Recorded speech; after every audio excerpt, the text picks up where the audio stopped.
Le changement dans la vie, c'est inévitable. Sauf que, en tant qu'être humain, le changement, bien qu'on se dit qu'on peut s'adapter facilement aux situations, le fait est que ça nous fait sortir de notre zone de confort puis que c'est pas toujours facile.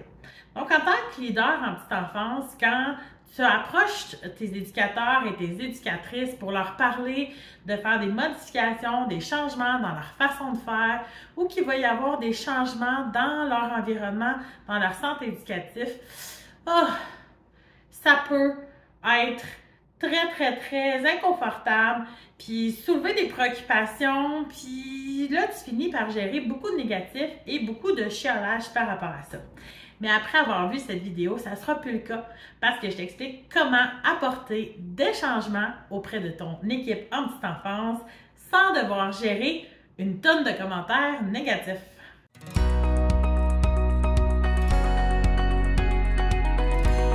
Je m'appelle Marilyn Taubette et je suis coach en leadership d'équipe spécialisée en petite enfance.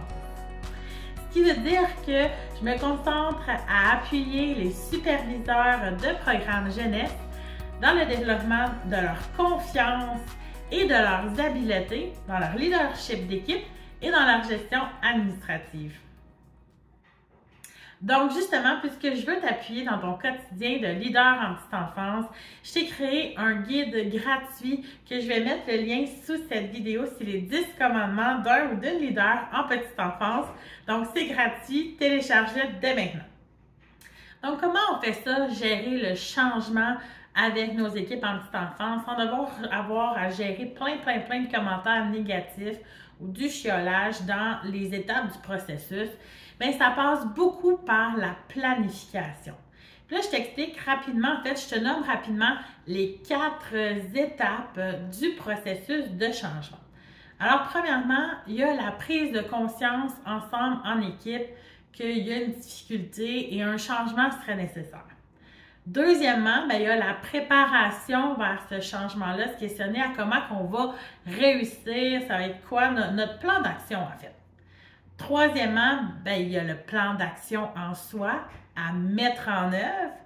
Et quatrièmement, bien, il y a le maintien, qui est aussi une période où on s'ajuste aux besoins pour garder les bonnes pratiques du changement qu'on a voulu faire en équipe.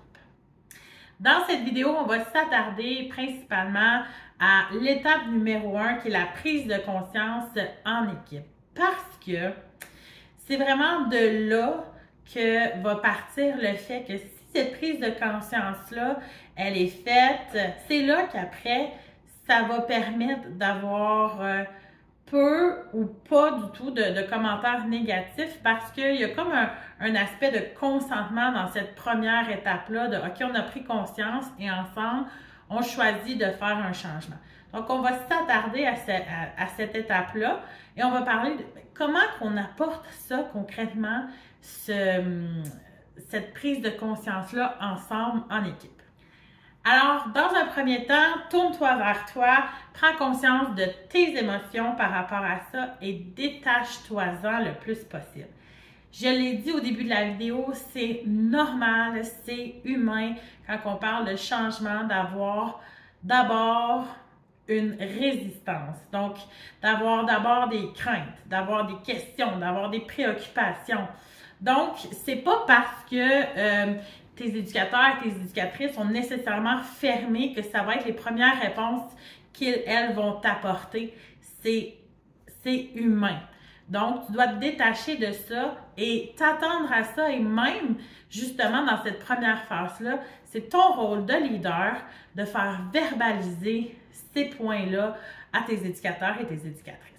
Et ensuite, une fois que aussi tes éducateurs, tes éducatrices ont pu verbaliser qu'est-ce qui était difficile ou certaines préoccupations qu'ils pourraient avoir, ensuite, ça fait partie de ton rôle de leader d'utiliser de la stratégie, d'utiliser ton influence, de la psychologie pour pouvoir expliquer dans tes communications, mais en quoi ce changement-là va être bénéfique pour eux. Parce que ça aussi, c'est humain. On va avoir tendance à vouloir davantage passer à l'action quand on le sait que c'est bénéfique pour nous. Souvent, en petite enfance, on va parler que tel ou tel changement qu'on veut faire dans le programme, c'est bénéfique pour l'enfant, c'est bénéfique pour les familles. Puis oui aussi, ça c'est très important, mais dans un second lieu. Parce que en tant que leader, on travaille avec l'humain et je te l'ai dit, c'est humain de vouloir savoir qu'est-ce que ça m'apporte à moi. Donc, des fois, le leadership, ça va se rapporter un petit peu à comment on va vendre nos idées, vendre nos propos, un peu comme on vend des choses aussi.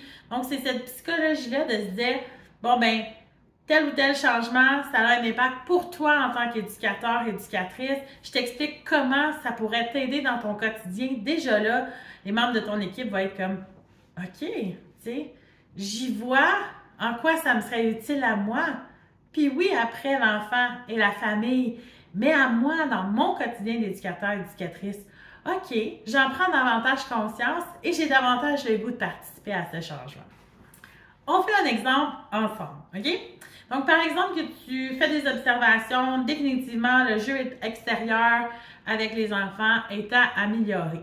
Donc, on doit prendre conscience en équipe qu'il doit y avoir des changements. Comment qu'on fait ça? Bien, on va faire verbaliser les éducateurs et les éducatrices sur les difficultés du jeu extérieur. Qu'est-ce qui leur cause des problèmes, des maux de tête, du stress? Bon, ils n'ont pas assez de temps, ils peuvent nommer j'ai pas assez de temps de me préparer, j'ai pas d'idée.